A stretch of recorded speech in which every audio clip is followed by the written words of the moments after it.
All right, all right. Hello, everybody. This is Brian J.T. Watts. I am here with our first webinar. I'm here with Dr. Lashaune Stitt, and will be joining us soon, our other member.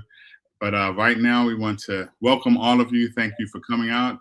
We know that we are streaming on LinkedIn, on YouTube, and on Facebook. So, everybody who is joining us, thank you. For those of you who will be watching this as a recorded webinar, thank you for checking in and joining us as well. So, we're going to get started. Today, we are talking about teaching, parenting, transforming, a community conversation brought to you by the Synergy Alignment Group, which includes its members, Brian Watts, that's me, Tashana Anderson, and Dr. Lashaune Stitt. Today we will be talking about a lot of different things, but we're trying to pull it all together because there are so many things we want to talk to you about. There will be additional webinars coming. This is our first that we are presenting to you. We're bringing this to you free so that you can understand what we're about and we can get this conversation started. I'm sure that a lot of people are having a lot of questions about education. A lot has been going on, and there's been a lot of questions since COVID. And now, since our new administration, there has been even more questions about what is going on with education. So we want to make sure that there is somewhere where you can go to get answers to your questions and somewhere where you can go to have discussions, and we want to be that place. So let's get into it. We're going to start off with our agenda. We're going to be talking about who we are. We're going to set the stage for you. We have a question for the parents, which we will be reflecting on, and then we have a question for any teachers who will be in our audience as well. We will talk about next steps, utilizing our team, and then our closing and final reflections and follow-ups. All right, so let's start off. Who is the Synergy Alignment Group? We are a collective of educators, counselors, parents, and coaches dedicated to aligning personal growth, emotional well-being, and professional excellence. Through our holistic approach, we guide individuals and organizations toward alignment in mind, heart, and purpose while cultivating resilient leaders, empowered educators. Oh, I'm sorry. Having a little technical difficulty here. Okay, now we will be moving on to our questions, but first we're going to introduce ourselves separately. I am Brian Watts, Brian J.T. Watts, EDS. I have two websites. One is thebrianwatts.com, which houses my seminars and a way to order my book, How to Help Your Children Help Themselves. Seminars are for parents, teachers, and students.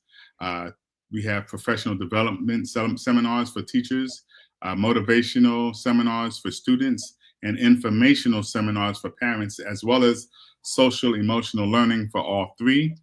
The other website, Profound Progress Tutoring, includes mathematics tutoring online for 6th grade to 12th grade students, including test prep for all students. And so those are the things that I'm offering. And Dr. Stitt will tell you about her things here as well. Well, first, I want to say happy Sunday, everyone. Thank you for joining us.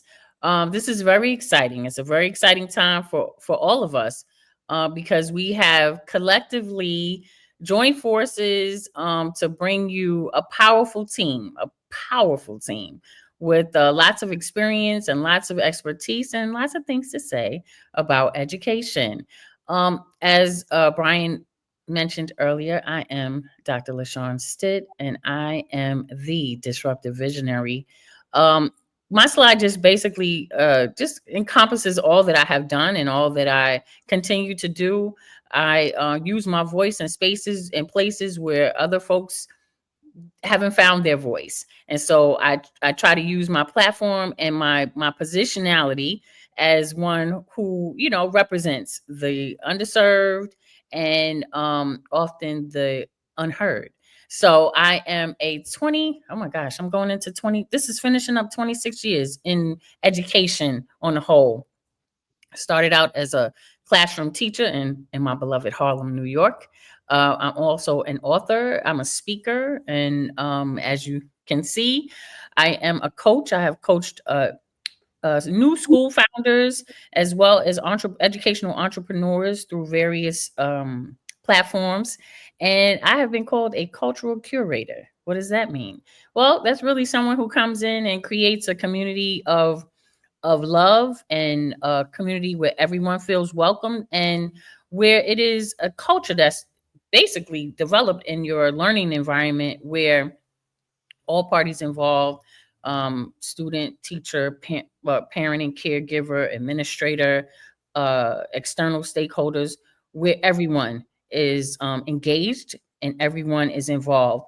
I focus in particular on new teacher development, writing curriculum for English 101 and 102 on the college level because I've my God, Brian, I'm thinking about it. I have covered everything from pre-K to college. And so it's an advantage that I have, and I really, try to leverage that advantage in all spaces.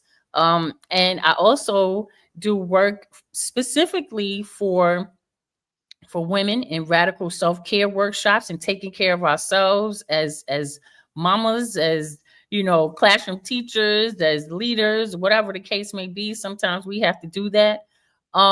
Focusing on leaders in schools, creating school and classroom cultures. And my biggest, I guess my biggest thing that I focus on is relationship building. And this is part of what we're talking about today, the homeschool connection. And I'm also a homeschool mama. So I have I'll say this, B, I have to put it out there. Um, this is it for me. This is my last one.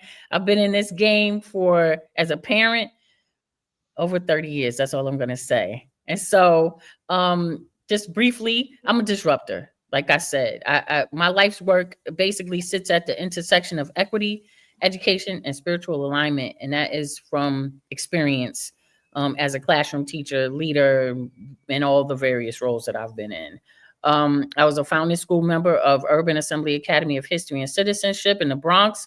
And I now lead with a higher calling where I equip educators, parents, and community leaders with the tools that they need to radically reimagine what's possible for schools and our spirits. I know I said a lot, but I'm going to pass it on to our team member, Tashana Anderson, so she can share who she is and what she brings to the Synergy Alignment Group. All right. Good afternoon. Good afternoon. My name is Tashana Anderson, and I am an educator in the Baltimore County Public School System. I'm also the founder and executive life coach for my consulting business, which is Ibon Elite Consulting, where I focus on lifestyle coaching and also transition management. I've been in the education and counseling field for many years, 20 plus years to be exact, but who's counting? Um, I have been a college placement counselor for charter schools. I have been a guidance director for a charter school in the Philadelphia area, part of an African-centered network of schools in the Philadelphia area. I have worked for Morgan State University, Go Bears, as a retention advisor, been an assistant director for childcare, and I am a mom of three. So I bring that first to the table, that when I look at education and just the trajectory of where education is going, you have to lead from a spirit of concern and compassion, and also wanted to see positive change happen. And so with Synergy Alignment Group, we are coming together to help bridge the gap and to be a force when it comes to those changes. So thank you, and I'm just glad that you all are here to be a part of this community conversation. All right.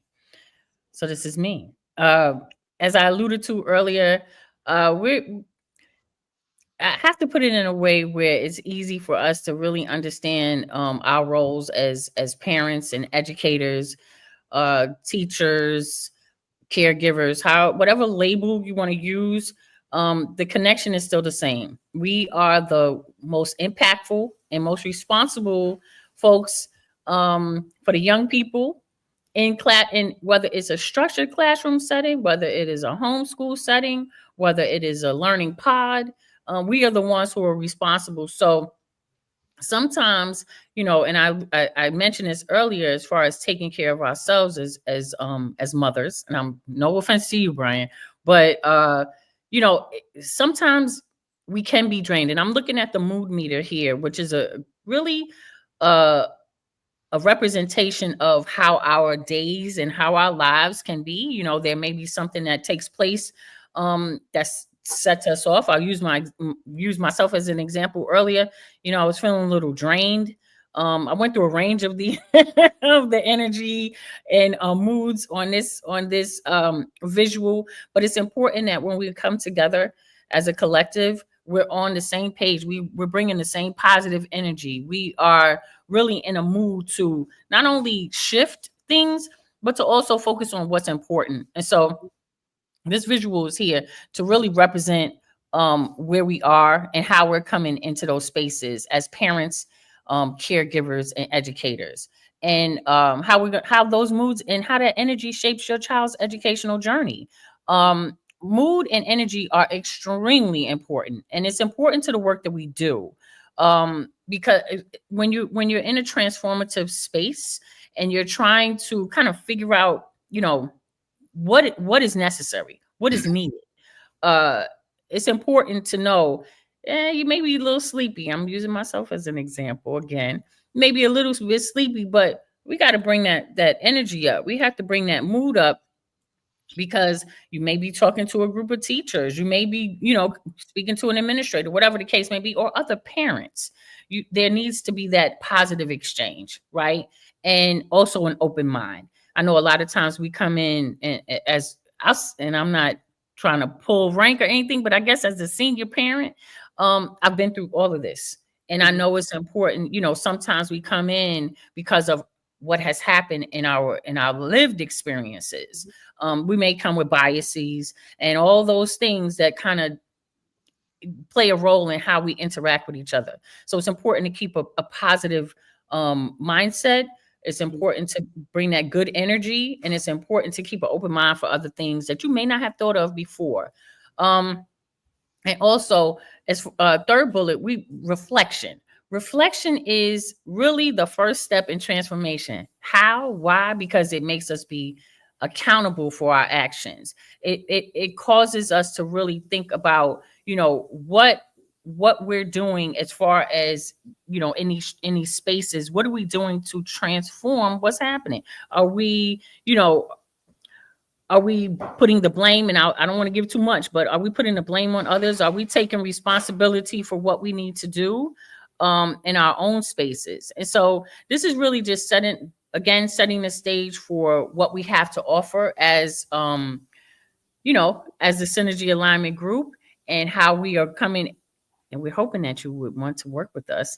And so when we do work with you, this is how we're coming. We're coming with positive energy. We're coming with an open mind. We're coming with, high levels of transformative thoughts when we're working with our communities.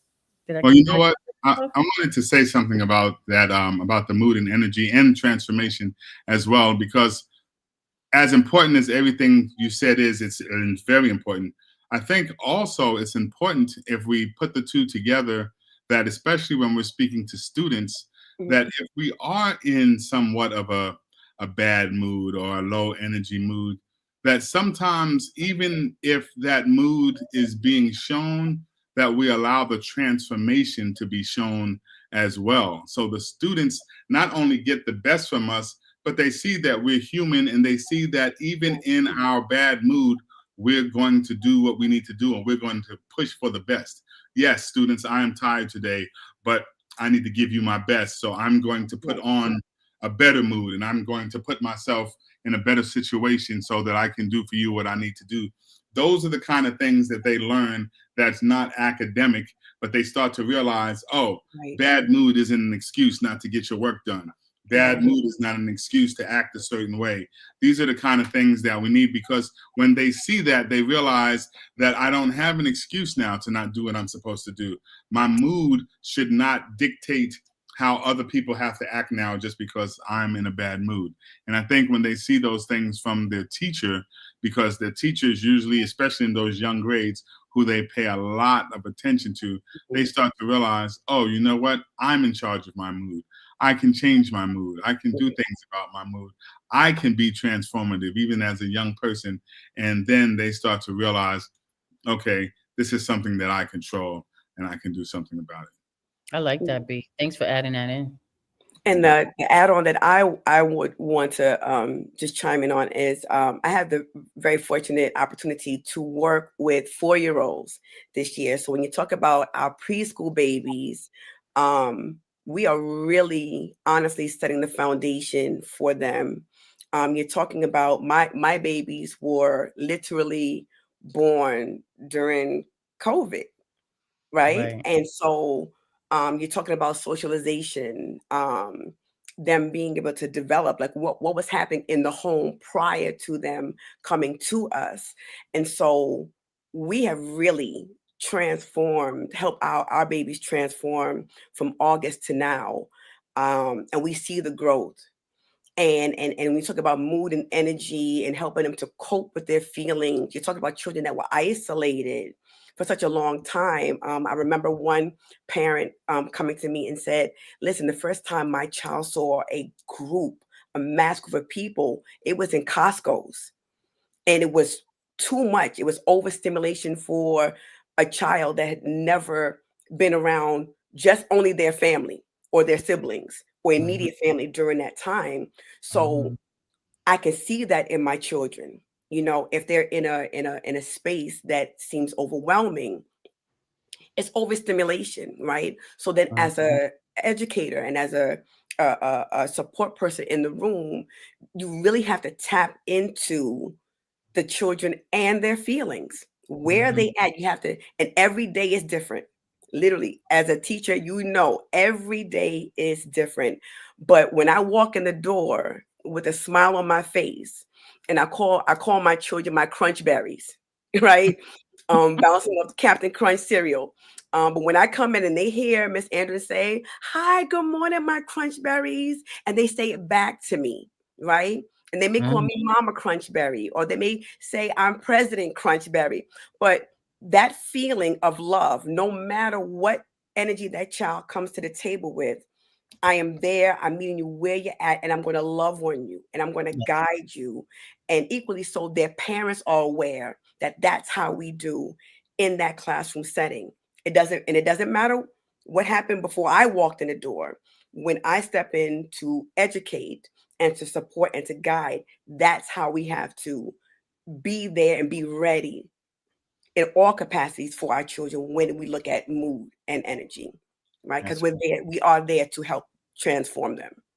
Very good, yes. good, You're good. right. You're right.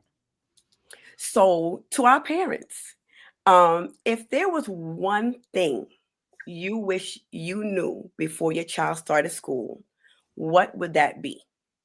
Mm. Good What would question. that look like for you? It Right? would look like this picture here. Right, right, For right. me, I mean, and especially as a new parent, of course times have changed. I've said that, my journey as a parent started over 30 years ago. And so Mhm. school, quote unquote, school looked a little bit different. Right. I was a young mother, I was a single mother of a black boy. And we already know the odds were stacked against him as well as myself. And so I had felt this responsibility. And I hope y'all don't mind if I give a little bit of before our parents, can share or able to think about this and process. Um, I had a lot that was against me and my son. And I speak about this in my book. Uh, he turned, it was a big deal in when you turn 5 years old because you could get a library card, and so when he turned 5, um, we went to the library, and we were ready because we had practiced his handwriting and we'd done all those things. And we were faced with this older white librarian, um, who, if I could say, for lack of a better word, was gatekeeping the library card. And again, I was a younger mother, so I wasn't as understanding as I am now, but I was trying to figure out why she was trying to block my child from getting a library card. That was his right to have a library card. And it kind of struck a chord in me, because I was trying to say, I'm trying to think, is this how it's supposed to go down? What are you trying to keep from him? What are you trying to, segregate him from? Like, what is your mindset? What is your thought pattern? And quite frankly, I thought everybody that looked like her was on the same page. And I know it may seem a little controversial, but when you think about the fact that a lot of rights, and I'm going to tie it into what we're doing now, a lot of rights are being restricted and removed, and a lot of our history is trying to that administration is trying to um remove. uh it was an issue for me, because as a parent I'm thinking, he gets this library card, he can, come in, he can work, he can read, because at that point he was reading, chapter books. And so I'm like, yes, this is a good thing. And I never ever thought in a million years that an a librarian who's also an educator Right. would try to prevent my child from getting an education, or just cultivating his education, literacy, just exposure. And so, going back to the question, if there was one thing that I wish I knew before my child started school, what would it be? I would, I hate to say it like this, but I wish I knew that there were people that would try to gatekeep his educational experience, and they would try to keep things from him, and my other children as well, but specifically with my oldest child, that I wish I knew that there were people that were trying to do this to him. I think it probably would have set me off a little bit and a little different, Everybody's you not know. right. Yeah, but I wish I knew that. And Right. and it was something that happened frequently in our Right. schools. Right. So that's my little tidbit as a parent. Well, Joseph says that he wish he knew that there were extra programs for kids. And I know that there are a lot of parents who don't know about the things that are available in their districts, or in their schools. A lot of people don't know they send their kids to school. And I think a lot of people think, school was the same way as the school they might have gone to. If their school didn't have a lot of things, they're not sure about the things that their school offers. And some schools do have programs that your kid can be, if they're accelerating in certain classes, they can get into extra things. They have clubs and sports and things of that nature. Tina said that she wished she knew that some schools are not prepared for gifted children. God. Even though they might have special education, when special education is supposed to be for both high and lower performing kids, a lot of special education is just for lower performing kids, and they don't have anything for gifted. So Tina, thank you so much for that. That's definitely true. And Tony said that some teachers may not always communicate, and that is something true. That's something that I'm sure your parents wish you would know, that you can't just sit back and wait all the time to hear from the teacher. Some of you are going to have to be proactive and call in and check up and see exactly what's going on, because if you wait, and I mean, I'm a teacher. I know if you got 30 kids in each class and you have 4 or 5 classes, it's hard to call every parent all the time. Right. So sometimes a call from a parent might be just what you need. You're like, oh, you're exactly who I needed to talk to, and you can let them know exactly what's going on. So that's some words from some of our parents. Thank you all for sending us a chat. Yes, thank you. That's exactly some of the things that are going on. So I appreciate that. B, I like to add on. Yeah, Add on real quick. Just to go on to children being gifted, and coming with advanced skills. So one of the things when you talk about parents doing research on schools and finding out what that school's like what the school is bringing to the table for your child. I know that with my son specifically, my son has been reading since the age of 2. Completely caught us off guard, but Mhm. before I got a chance to fully, what I thought I was going to do is, teach him his alphabet and all that stuff. Yeah, my son was way past that, and he was reading books and he was reading posters, and he could read the graphics on your t-shirt. And that's when we realized, oh, okay, he's on another page. Mhm. But my concern was, before he entered kindergarten, is how can that school support my child knowing that he's already advanced before he even enters the door. So I Mhm. had to do my due diligence. I had to talk to my village, right, about that, because I'm new to it's new territory, right? Right. My child's entering school for the very first time. For him specifically, I had to, inquire about the gifted and talented programs. Was there or is there a gifted and talented coordinator in the school that would help support him in his educational process as he matriculated through the school? When my son entered kindergarten, they had heard about him, and he has a twin sister. They had heard about them because their big sister actually attended the school. But when they sat down to assess him at kindergarten orientation, they realized that my son was the only child in the building that was on the level to which he was. And they knew they were going to have to do something different. They Right. knew they were going to have to do something different for him. So that meant that now I am now meeting and collaborating with the kindergarten teacher, the gifted and talented coordinator, all the folks that would be considered his kindergarten team of teachers. I had to communicate with them to let them know who my son is Right. and what my expectations would be, right? So that we Right. can have a plan in place for success as we move forward. So I was very, very fortunate that from his kindergarten teacher all through his entire time in elementary school, I was able to be a voice for him as he moved through to make sure that he consistently got what he needed, right? If that meant an email during summer to say, hey, I know you guys are meeting for conferences to determine what child is going in what class. I had the inside track still with his kindergarten teacher who became the teacher coach of the Right. school. So I had the inside track to always advocate and say, hey, is it possible he could be considered to be in this classroom Right.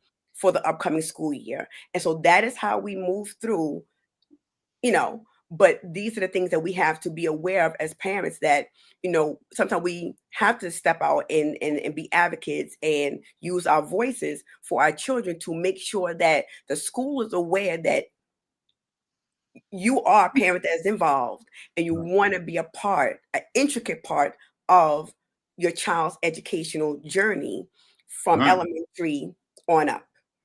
That's Let correct. me let me jump in. I'm sorry, B, because Tashana, you brought up something that's my lived experience. My Yes. youngest, same thing. Um, he's been in a few learning environments, and shout outs to Miss Tyler, who was his pre-K teacher, and shout outs to her for not only loving on my child and Yes. appreciating his gift, Mhm, um but for advocating for him also. But there was a mhm. teacher, and I was the assistant principal in the school, and she wasn't too fond of me. And so because she wasn't too fond of me, she was not very accepting, and she wasn't very positive. Her mood and her energy was negative, and she was very discouraging. And so you have a 4-year old who was going into, like you said, the first grade classroom, sitting with kids, and she was very discouraging. And she even said to me, oh, well, if he was my child. And I said, but he's not. Okay. You're a dream killer, because Mhm. he came in their kids that were in pre-K, they didn't even know their alphabets. And I'm sure you know this. They didn't know the sounds or anything. He was on that level. And so, as a parent who was also an educator, also an administrator, it was very difficult for me to find a space for him where not only where I could advocate, I'm gonna advocate until it's y'all know. I'm gonna keep advocating, but also have someone else who's on his team who understands, okay, well, the term that we use is neurodivergent. And so you have a neurodivergent child here, and how do we meet his needs? And maybe putting him in another class where he would go, like even when he went to another school, he was in Guilford Elementary Middle, and that's where he was in pre-K. And we put him in the first grade class. We tried the kindergarten, tried the first grade, didn't work. And so all the extra stuff we did, and like I said, Miss Tyler, she was amazing. She's an amazing early childhood educator. But also just having those, everybody who is an educator is not always on your team. And I hate to say it like that, but that has been my experience. And so advocacy is key, but you also have to have everyone else who's on board. Right. Sure. And it has been a challenge. Sorry. Well, parents, I hope you're hearing these things that others wish they knew. And so make sure that if these are not some of the things you wish you knew, that they are things that you find out now so that you will not encounter. I mean, I think some of the things we're trying to do is to let you learn lessons from other people first. I mean, we don't all have to stick our hands in the fire to find out that it's hot. So if I see you burn your hand, I'm going to be like, okay, that's hot. Let me keep my hand under. All right. So let's go to our next question. Socrates. I'm sorry. Teachers, is this me? I'm teachers, right? Yes. Okay. Wow. B is. Yeah, I thought so. If there's one thing you wish you knew before teaching, what would it be? So all your teachers out there, if there's one thing you wish you knew before teaching, what would it be? Now, I would say, as a teacher, I've been teaching since 1997, between teaching and being an administrator. One of the things I wish I knew before I began teaching was that my profession was not accepted or appreciated amongst the professions out there. When you hear about not college fairs, but job fairs and career fairs where professions are being represented, it's very rare that someone asks for a teacher to come out and speak. Always asking for doctors and lawyers and, entrepreneurs even. And I thought it was rare. And I talked to my students about it one day, and they were like, why would we want to be a teacher? And I said, well, did you realize that teachers make all the rest of these people? There's nobody has done anything that didn't have a teacher. And like, wow, you know what? That makes sense. We create every profession that there is. And also that there's not a lot of financial appreciation for it. And also that if you're an administrator, a teacher, I've been a consultant, I've done many things inside the school where it comes to managing teams, leading teams, all kinds of things that I've done with children, that there are jobs and skill sets that I have that would be used in other professions and used in corporate jobs, but those jobs do not look at those skills as the same transferable skills that they're looking for in those professions, when they are exactly the same skills that have been utilized, but they have not been documented as such. And so they look at teachers as less than. That's usually really only happening in our country, because I have taught internationally and people appreciate teachers with great respect and look at us as who we should be, the people who are forming the community. So that's something that I wish I knew ahead of time. And had I known, maybe I might have made some different choices, or I just would have known what I was getting myself into and prepared myself for it. I'll just add to that, because that's deep on a couple of levels, but recognizing and appreciating educators as they are. We are the conduit. Everything comes through us, right? And going back to that mood and energy, a lot of our educators come to the classroom with lots of energy, lots of love. They just want to be the best teacher. And sometimes administrators dim that light. Sometimes we have other teachers that dim that light. Mhm. And so I think if I were to answer that question as a teacher, one thing I wish I knew, I wish I knew that there would be other teachers or educators who and administrators who would not support what I was doing. And I think that's a whole nother, that might be another conversation as far as Mm. administrative support. But I wish I knew that there would be people who would not be courageous Right. enough to use their voice and use their platform and advocate and all those things for me as an educator, but also for the children. I think that was probably one of the most humbling things that I learned in my time in the classroom, outside the classroom. I can happen. I can The definitely support. happen. Well, we Mhm. have some chats. Susan says she's an English teacher, middle school English. She says that she wished she knew about the long hours and the work that she has to do after school. That's wow. I remember that as well. And there are ways around that, Susan. But you're right. I mean, a lot of jobs when you clock out, you're out, and Yes. that's it. But not as a teacher, especially not a middle school teacher. So, good luck to you. James said all of the paperwork. That has become a lot more in the last maybe 15 years, I think. Paperwork. Yes. It seems that a lot of the administrative work got pushed down to teachers when we started getting into a lot of the data and things of that nature. And a lot of superintendent things got pushed down to administrators. So it seems like a lot of work just got pushed down and teachers ended up doing a lot more paperwork, which is why I started out in my with my first company was called Just Let Me Teach, because that's all I want to do. Just let me teach, man. If I could just do that, then maybe I Right. could do my thing. Mhm. I think you may need to revisit. Right, no doubt. You Yes. need to revisit that because I find that when I talk to my colleagues, it's almost like we turn to each other for support when we see each other in the hallways. And we do a touch base. I'm very fortunate that I have a close relationship with all the staff in my building. And that's a testament to my spirit and how I come through the door, like I said earlier.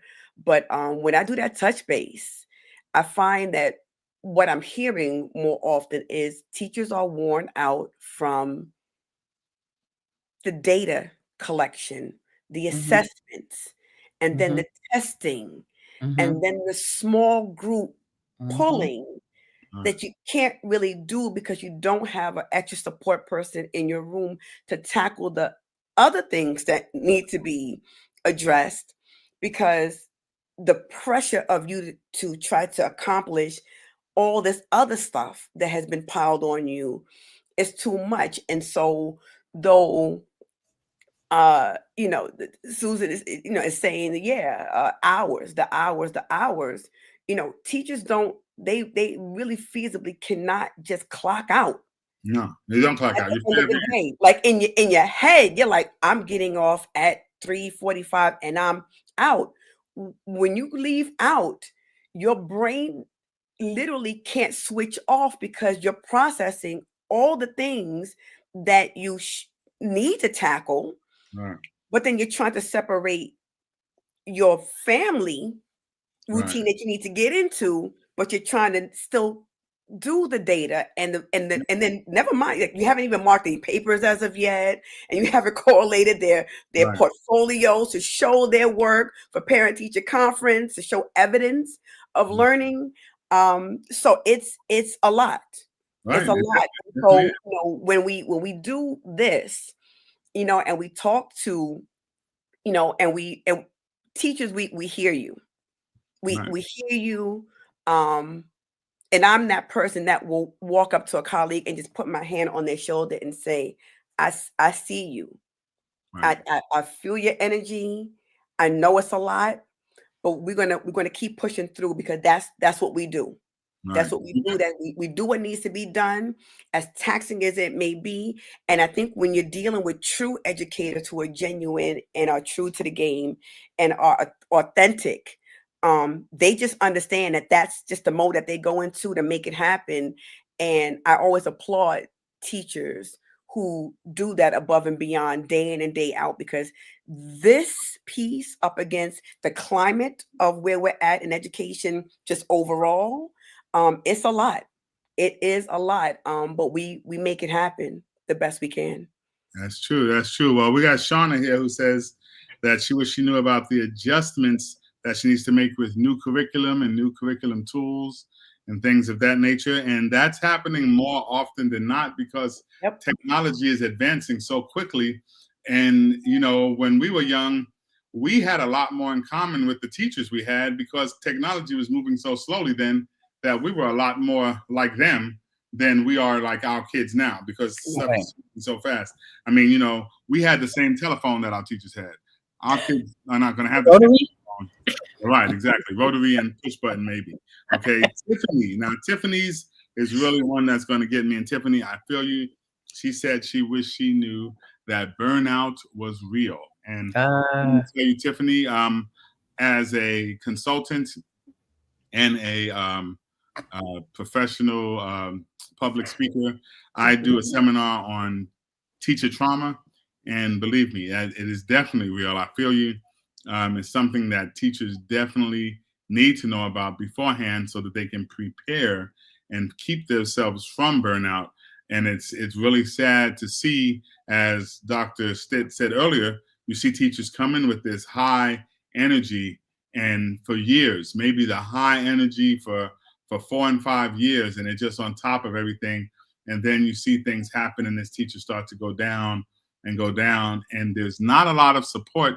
Even if we do have the insurance to have, to talk to a therapist and this, that, and the other, there's not a lot of support to keep them motivated because the problem is not just a mental thing. It's how things are going in your school. You're not being inspired to keep on at that high level that you're at. You're seeing that you can get by just doing less, and that, nobody really is counting the great energy that you're bringing to the table, and it's not really making a difference. It might be making a difference in a couple of kids' lives, but is what's going to fill your cup to make you keep coming back to do it over and over and over, and it gets kind of mundane after a while. So that definitely is real. Tiffany, thank you so much for your comments. So it's a lot, and I mean, I want you teachers and parents to understand that we are beginning this conversation today. Right. It's not an exhaustive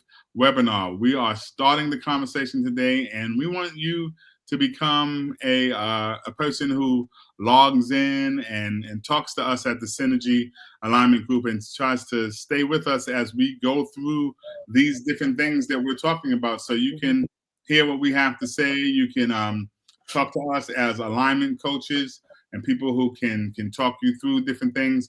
But we wanted to start this conversation today so we can hear from you, know what you have to say, and just, offer what we've been through, what we do, give you a little push to help you get through what you're going through right now. Because, I mean, as we can say, we didn't have this type of support, and that's what's made us want to offer this type of support.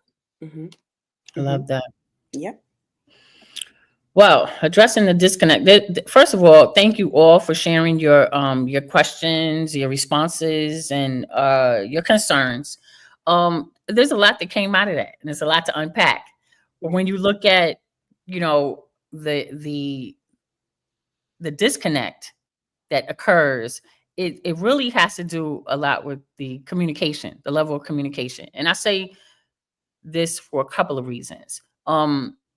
Someone mentioned the paperwork, the long hours, and oh gosh, I remember middle and high school teacher who I'm always giving essays and I'm always giving writing assignments to help everybody out, give you as many opportunities. Then when I turn around and look, I'm like, I got 60 journals that I'm trying to go through, and it can be it can be a lot. It can be a Mhm. lot. Yes. Pacing, of course, time management, and a lot has to do with how your class. In my classroom, it would be self-governance. And so I had students who knew, like, oh, Tashana's not, she can't get through her stuff. Well, let me see if I can help Tashana. Or they knew that. Like, that was something that was something I had established in my class. Y'all are a family. We are a unit.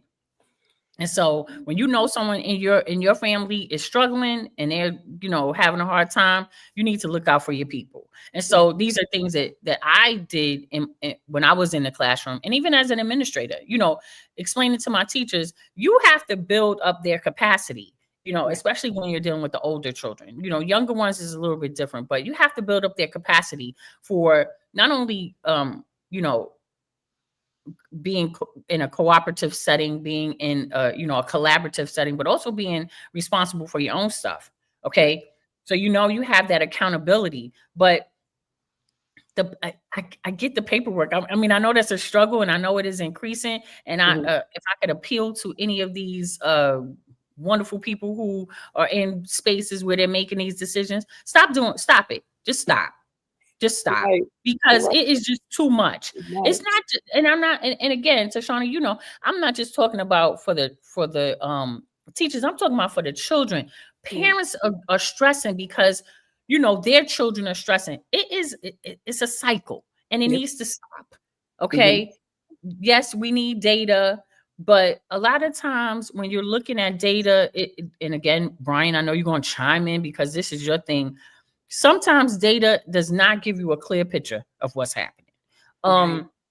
And so you have these little people who they have test anxiety, or they feel like they're not worthy, or they're not good at something, or whatever the case may be. There's a lot of stress that's coming upon. And then you have in the classroom, teachers are trying to encourage them, and you can do it, you can this and the other, and not teach to the test, because that's a problem that I have. We don't teach Mhm. to the test. Okay. Right. You teach the content, but there's a way in which you do that. Um, and again, I know I could go on and on and on. As far Mhm. as you know, um, burnout, mm, I know it because I've had teachers that used to come into my office in tears, and Yep. I remember just hold on. It'll be okay. It'll be okay.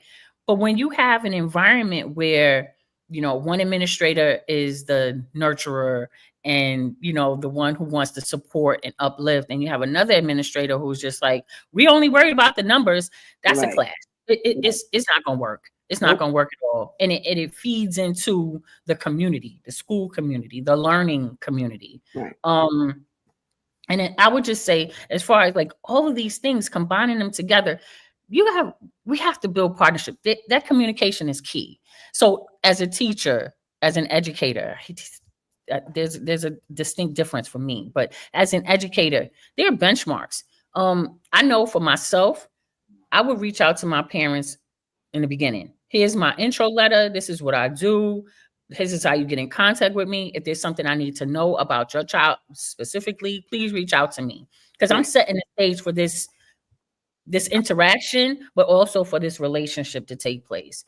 Teachers, I know y'all have a lot of paperwork, but try within the first 2 weeks, connect with your parents.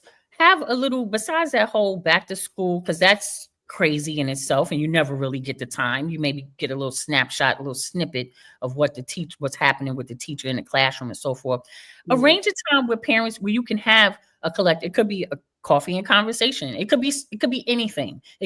I know we give up a lot of hours, but maybe one, in the beginning, maybe like an hour after school in the evening, where you're having that one-on-one with your parents, where Right. you're establishing that relationship.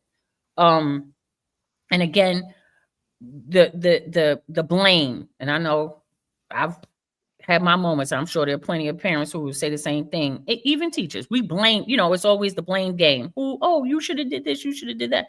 When we get past that and disrupt, as Brian says, that's my word, disrupt the not only the miscommunication but the lack of communication that goes on. Mhm. Talk to your students. they're human beings and they know how to express themselves. Even the little people, you need to learn how to have those conversations with your students as well. What's happening? You okay? What do you need? Lunchtime, it could be anything. And I know we don't like to give up our time, and I was guilty of being the one who I would have lunch time with my students and all lunches. Yeah, lunch, it was lunch bunch, or we would play Scrabble and stuff like that. But that was my time for me to kind of let my hair down a little bit as a teacher. I'm playing the games with them. I'm talking to them. How's your mom? I knew parents and grandparents on their first name basis. It was that exchange. That communication has to be ongoing and it has to be consistent. But remember, we are partners to little Brian. So all of Brian's teammates need to be on the same page. Whether it's the teachers, the parents, the administrators, the grandparents, whomever, all the caregivers, everybody is on the same team. So we're on Team Brian, and we need to stay on Team Brian, and we need to have that exchange taking place on a regular basis. Parents should never be, and again, this has happened to me. I should never find out in quarter 3 that my child has missed 7. I'm just going to use 7 assignments.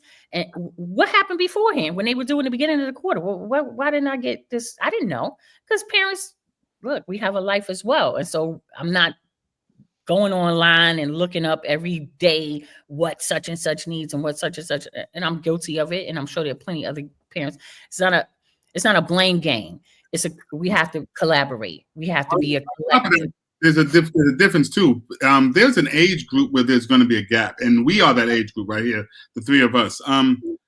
We're not always going to go online to look at our children's assignments because that didn't happen for us. There was no online for our parents to look at. So some of us might not even remember that there's a way to look at it. We're expecting the teacher to say they're missing these assignments. So that's what we're looking for. Now, those people coming after us who went to school and everything was online, they'll be expecting that. You know what I'm saying? So that's another thing. Younger teachers who are dealing with older parents, you're going to have an issue because there's a technology disconnect there. So that communication is going to be more important. And it's always on both sides. The communication is important. There are parents who I thought didn't want to hear anything from me, so I didn't talk to them. And then when I spoke to them, they're like, "Had you told me that months ago, we could have done something different." I'm like, "Oh wow, okay, that was my fault." I take that. So I started to talk to every parent, no matter what. And the parents who had a problem with what I was saying okay, then now we have a problem. But now I know we have that problem. I have to give you that chance to show me that you don't care what I'm talking about. But I have to get out there and do it. I can't assume that you're like the last parent I talked to, and you can't assume that I'm like the last teacher.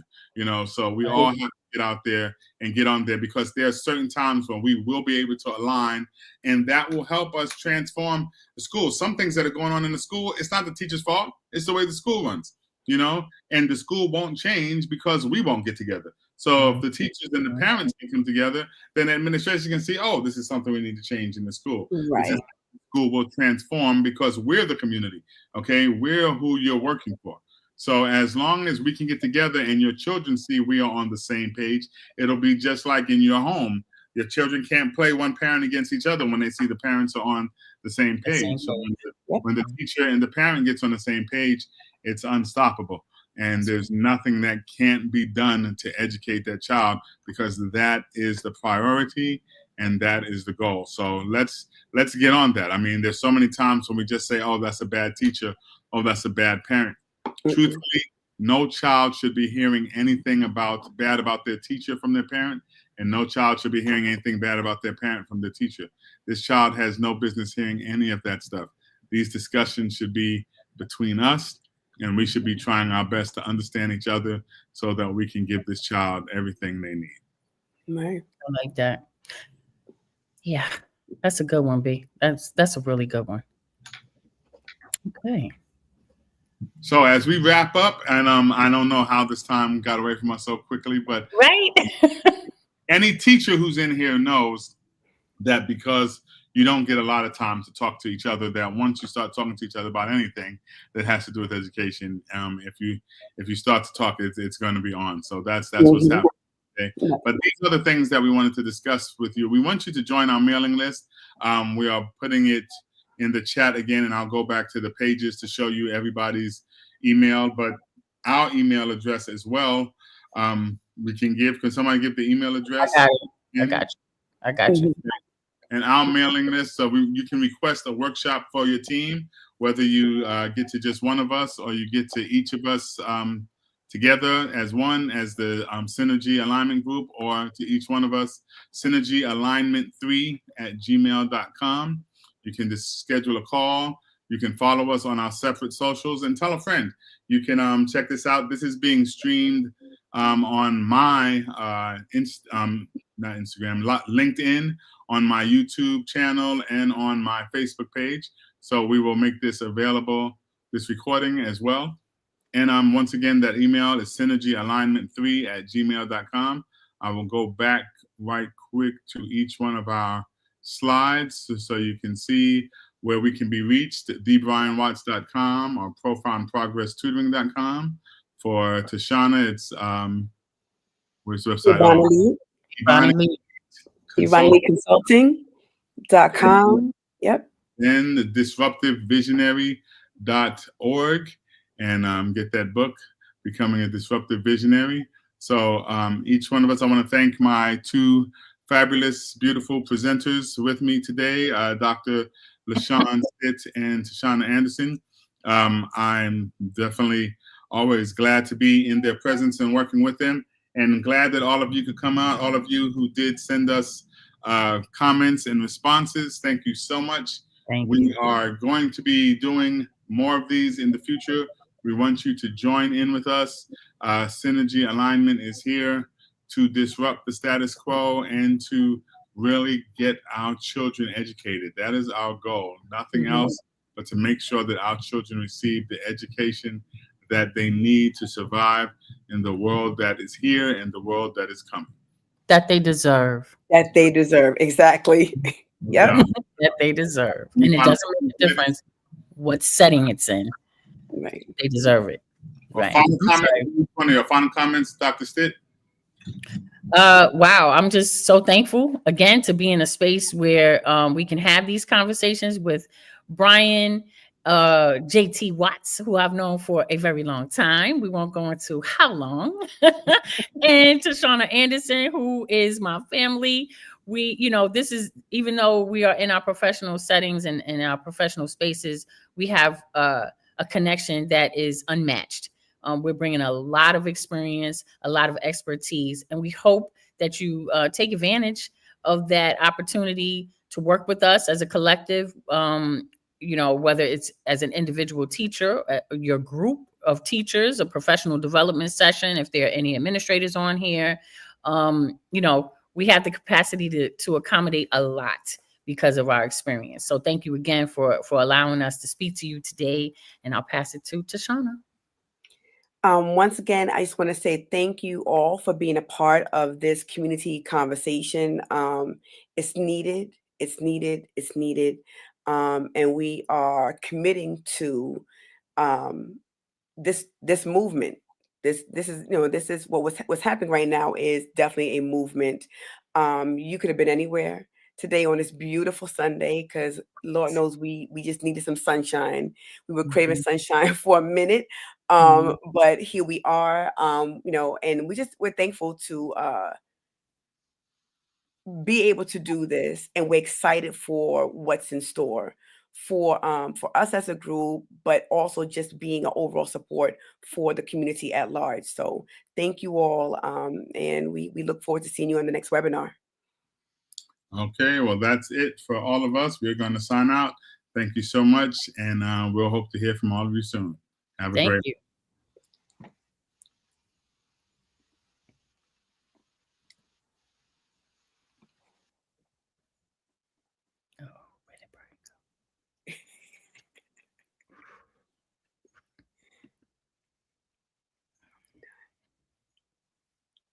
Can you hear me? Mm-hmm.